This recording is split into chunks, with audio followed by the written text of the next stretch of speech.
Have you ever seen these types of videos on your TikTok For You page?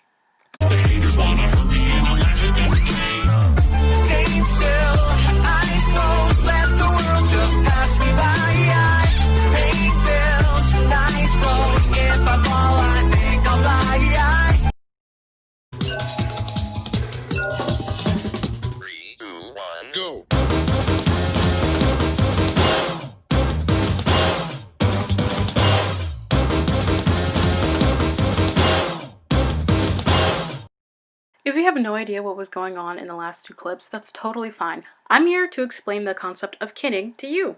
Let's just start off. What is kinning, or what does it mean to kin someone?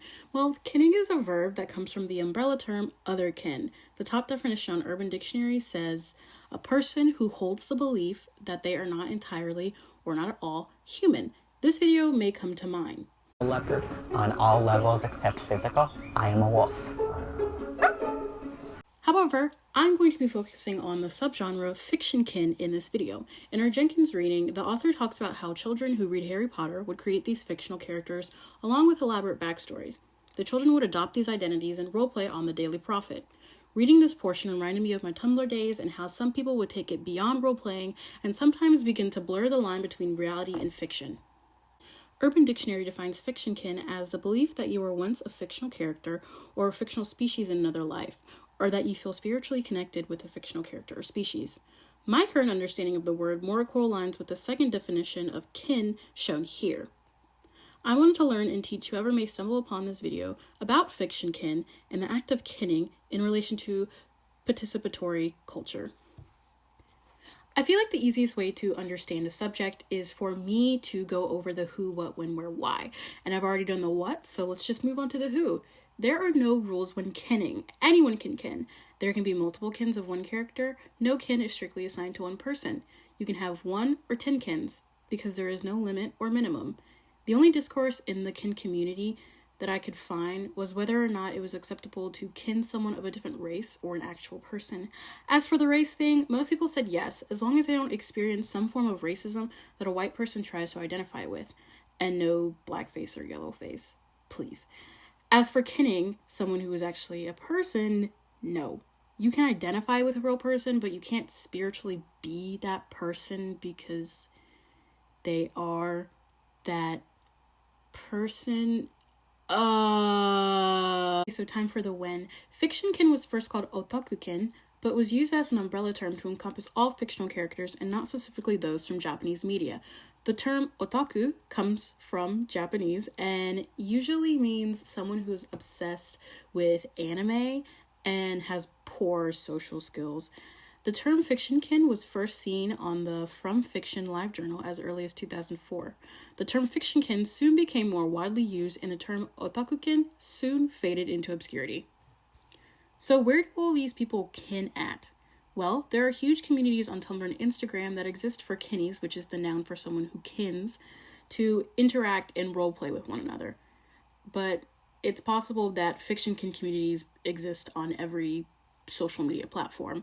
Some people choose to kin in public, adapting the persona of the fictional character and acting like them. Think of LARPing, dressing like the character, speaking like the character, interacting with people who kin other fictional characters that exist in the same universe. I'm sure the question on everyone's mind is, why do people kin in the first place? There are 3 different explanations: the multiverse theory, a spiritual explanation, and the psychological explanation. I'll just be discussing the last one as it makes the most sense to me personally. The Fiction Kin Wiki says, there are various ways one might consider themselves to be psychological fiction kin. This includes imprinting, where one sees their kin type in a media and subconsciously starts to identify as them. Trauma or mental illness, where it affects the brain so as the individual starts to view themselves as a fictional character. And brain complexity, where the brain is just complex and does things like identify the self with a fictional character. I personally thought that kinning was more of a role-playing thing, but also went beyond that as a coping mechanism or just heavily identifying with a fictional character for fun. Tumblr user Frog Froyo writes, I kin Pom Pom Pudding because it makes me feel gentle and soft in my own skin. I kin an angel because it makes me feel at peace and safe. I kin 11 from Stranger Things because it makes me feel powerful and in control. Now, I know most other kins are the way that they are because they were those characters in a past life. Letting myself believe this is harmful to my delusions, so I feel that I am a part of those characters. Like, maybe I was them in a past life, but I don't know. Or that's me. I'm the character, without thinking I'm actually the character, with their memories and body. So, yes, I have turned my harmful delusion into a safe and happy way for me to express myself and vent. It's not cringy, it's not harmful. I'm doing it in moderation and in a safe way.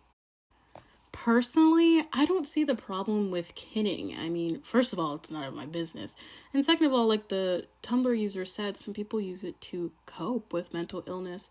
And I think that's great. And even if you're just deeply identifying with a character and you see themselves within you, that's cool too, as long as you're not hurting anybody.